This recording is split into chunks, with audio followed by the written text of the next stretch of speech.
75,000? I am sorry आदर्श, इतना बड़ा loan तो मिलना मुश्किल है, कंपनी मंजूर नहीं करेगी। लेकिन सर, मुझे इतने रुपयों की सख्त जरूरत है। 2-4 हजार रुपए की बात होती ना तो मैं कोशिश भी कर सकता था। सर मैं आखिरी उम्मीद लेकर आपके पास आया हूं सर। प्लीज मुझे आप निराश मत कीजिए सर। किसी तरीके से 75,000 का कर्जा कंपनी से दिलवा दीजिए सर। मैं आपके हाथ जोड़ता हूं सर। एक तरीका हो सकता है जिससे तुम्हें 75,000 रुपए की रकम मिल सके। अगर तुम क्या वॉलंटरी रिटायरमेंट? मतलब तो अपनी मर्जी से वक्त से पहले नौकरी छोड़ देगा? इतनी बड़ी रकम हासिल करने के लिए इसके अलावा कोई चारा भी नहीं। आदर्श बेटे, तू मेरे इलाज के लिए अपनी नौकरी छोड़ देगा? मैं एक बार अपनी माँ को खो चुका हूँ, दोबारा अपनी माँ को खोना नहीं चाहता। तो ठीक है बेटा, लेकिन इस जवानी में नौकरी छोड़ देना गलत है। अरे तेरी पत्नी है, तेरा बच्चा है, उनके भविष्य का क्या होगा? बच्चे को पढ़ेगा कहां से? नहीं, ऐसा मैं नहीं करने दूंगा।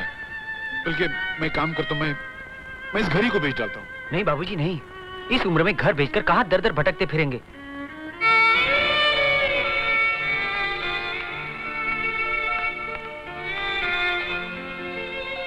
क्यों नहीं? एक बेटा होने के नाते माँ के लिए कुर्बानी देना आपका फर्ज है, लेकिन आप अपने बेटे के भविष्य के बारे में भी तो सोचिए। आज आपका नौकरी पर रहते हुए राजू का ये हाल है। किताबें, फीस, कपड़े, हर चीज के लिए मोहताज रहता है। कल अगर आपकी नौकरी चली गई तो? सीता, मुझ पर विश्वास रखो। मेरे होते हुए तुम माँ बेटे पर कोई मुसीबत नहीं आएगी। मैं तुम लोगों को कोई तकलीफ महसूस नहीं होने दूंगा। आपको अपनी माँ की चिंता है, इसलिए मैं रोक नहीं रही हूं। मैं भी एक माँ हूं। ठीक है, जैसा आप मुनासिब समझें। बहुत अच्छी तरह से सोच लिया है सर। मेरे पास माँ के इलाज के लिए पैसा हासिल करने का इसके अलावा और कोई रास्ता नहीं। मैं अच्छी तरह जानता हूं आदर्श कि तुम अपनी माँ को बेहद चाहते हो। ठीक है, तुम्हारी मर्जी। मैं थोड़ी देर में तुम्हें बुलवाता हूं। Thank you sir, thank you.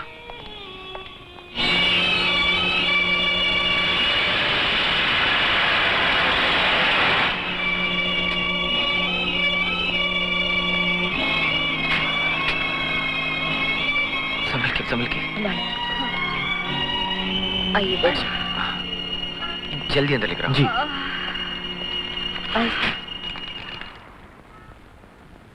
Excuse me, doctor अदीरानी है? आपका नाम? आदर्श। आप जा सकते हैं। Thank you. Come in. Good morning doctor. Good morning. माँ जी को साथ लाएं? जी हाँ, प्लीज चलिए। ठीक है, चलिए।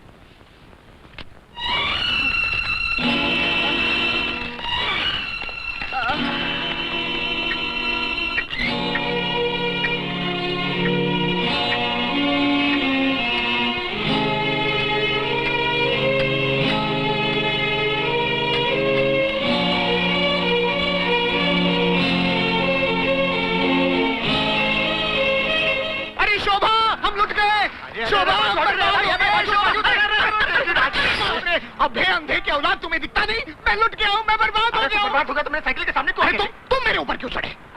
नहीं मिला आज तुमको, नहीं मिला आज तुमको। लाइसेंस कहाँ है? लाइसेंस पूछता है पुलिस। तू पुलिस को बुलाएगा? मैं अपनी बीवी को बुलाता हूँ। शोभा पुलिस, शोभा पुलिस, पुलिस शोभा।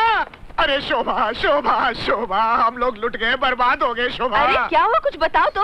अरे वो मेरा एक दोस्त है ना, जिसके साथ मैं पार्टनरशिप में धंधा कर रहा था। हाँ?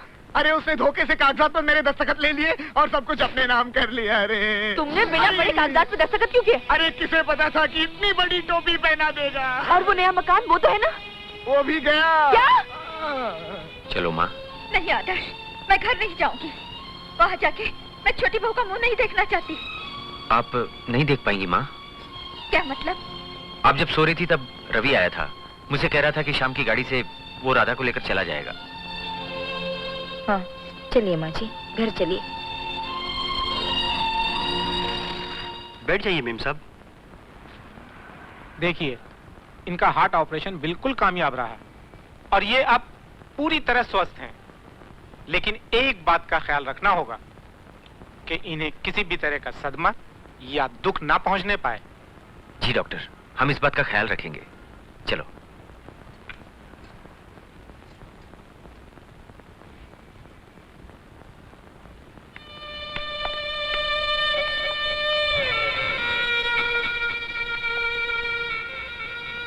बाबूजी, हाँ बेटी, मैं जा रही हूँ।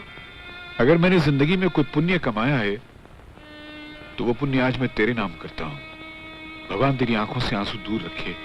जा मेरी बच्ची जा। माँ जी। हट हट, तुझे मेरे पैर छूने का कोई अधिकार नहीं। अपनी परछाई भी मुझ पर मत पड़ने दे। बुजुर्गों के पांव छूने से बच्चों का कल्याण होता है माँ, लेकिन अगर राधा ने आज आपके पांव छुए तो आपकी उम्र बढ़ जाएगी। क्या बकता है? इसके पैर छूने से मेरी उम्र कैसे लंबी हो सकती है? आज आप हॉस्पिटल से स्वस्थ होकर लौटी हैं, मेरी वजह से नहीं, राधा की वजह से। मेरा इलाज तूने करवाया, पैसों के लिए नौकरी तूने छोड़ी, फिर इसमें इसका क्या एहसान है मुझ पर? जानती हो माँ, जब मैं ऑफिस से इस्तीफे की बात करके बाहर निकला तो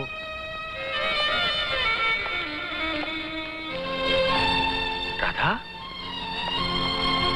राधा तुम यहाँ क्यों आई हो? माँ जी की तबीयत तो ठीक है ना? माँ जी बिल्कुल ठीक है।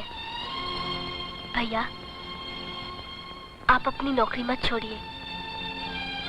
नौकरी नहीं छोड़ूंगा तो माँ के इलाज के लिए पैसे कहाँ से लाऊंगा राधा?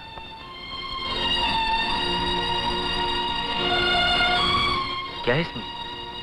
ये मेरे गहने हैं जो मेरी माँ ने मुझे दिए थे। नहीं राधा नहीं, मैं तुम्हारी माँ के गहने नहीं ले सकता। मुझे इस घर में बहुत कुछ मिला।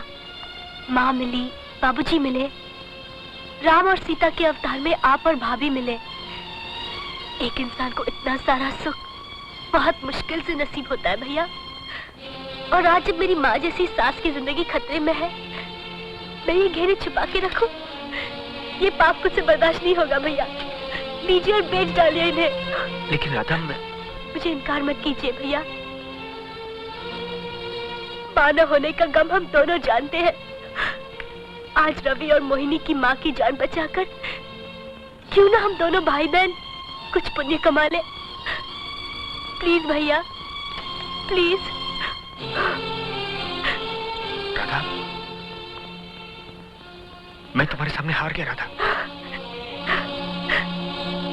भैया, आपको मुझे एक वचन देना होगा कि इन गहनों के राज को आप राजी रखेंगे।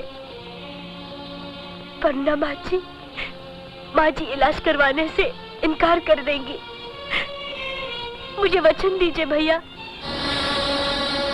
उस वक्त मैंने राधा को वचन तो दे दिया, लेकिन आज मैं उस वचन को निभा न सका, क्योंकि माँ जी, मुझसे बर्दाश्त नहीं हो सका कि जिस बच्ची ने इस घर की गिरती हुई इमारत को संभाला है, आज वही घर छोड़कर जा रही। राधा, मुझे माफ कर दे। मैं तुम्हें दिया हुआ वचन पूरा न कर सका। चलो राधा। तुमने मेरे कमरे से लक्ष्मी देवी की मूर्ति ली? नहीं। मैं जानती थी तुम भूल जाओगे। मैं अभी लेकर आती हूँ। नहीं राधा, मैं भूला नहीं हूँ। मैं जानबूझकर छोड़ा आया हूँ। क्यों? मेरे घर की लक्ष्मी तुम हो राधा, और घर में लक्ष्मी के होते हुए मुझे लक्ष्मी देवी की मूर्ति की क्या जरूरत है?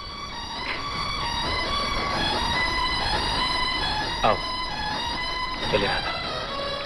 रवि, तू इतना बड़ा हो गया है, मेरे सामने मेरे घर की लक्ष्मी को ले जा रहा है, मेरी छोटी बहू को ले जा रहा है। रवि, बेटी,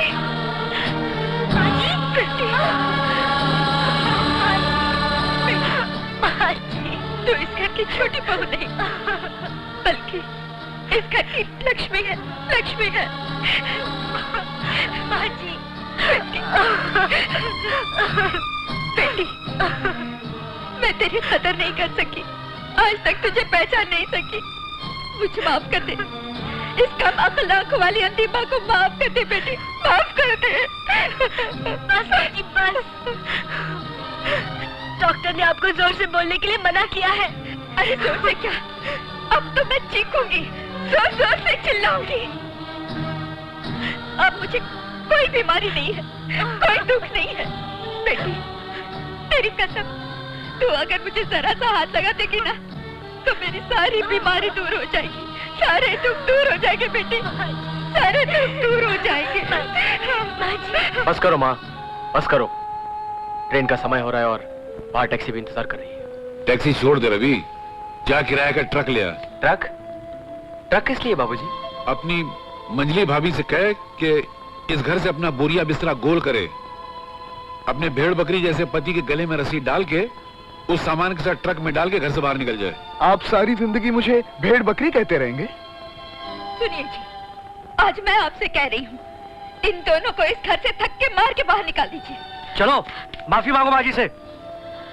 माँ दूर हो जा मेरी नजरों से, तू मेरी बेटी नहीं है, मेरी बेटी तो छोटी बहू है।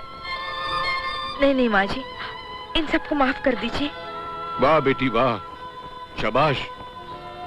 देखा दुर्गा, ये वो औरतें जिनके चरण छूने से इंसान को इसी दुनिया में स्वर्ग नसीब हो जाता है। अरे मैं बड़ा खुशनसीब हूं कि मुझे भगवान ने ऐसी दो बहुएं दी। मेरी छोटी बहू इस घर की लक्ष्मी है तो बड़ी सरस्वती है। मेरे ये पैगाम संसार के सब घर गृहस्थी वालों को पहुंचा देना कि मर्द अगर मोतियों के दानों की तरह है तो औरतें धागों की तरह है, और अगर धागा चाहे तो मोतियों को पिरोकर मोतियों का हार बना सकता है, और अगर धागा टूट जाए तो उस हार को बिखेर कर जलील और खार बना सकता है। ये पैगाम मेरा सारी दुनिया को पहुंचा देना। मेरी बड़ी बहू ने मेरे घर के खोटे सिक्कों को अपने प्रेम और सेवा की भावना से बांधकर इकट्ठा रखा। मेरे परिवार के हार को बनाए रखा, वरना हार कब का टूट गया होता और हम बूढ़े मोहताज किसी फुटपाथ के किनारे बैठकर भीख मांग रहे होते, बिलक बिलक कर मर गए होते। बाबूजी, ये तो किसी इंसान का नहीं, जानवर का हाथ लग रहा है। कौन से जानवर हो भाई? बाबूजी मुझे माफ कर दीजिए बाबूजी, मैं पैसों की लालच में बह गया था, प्लीज मुझे माफ कर दीजिए बाबूजी, मुझे माफ कर दीजिए प्लीज। इसका मतलब मेरा बकरी जैसा बेटा आज इंसान बन गया, सुधर गया। बाबूजी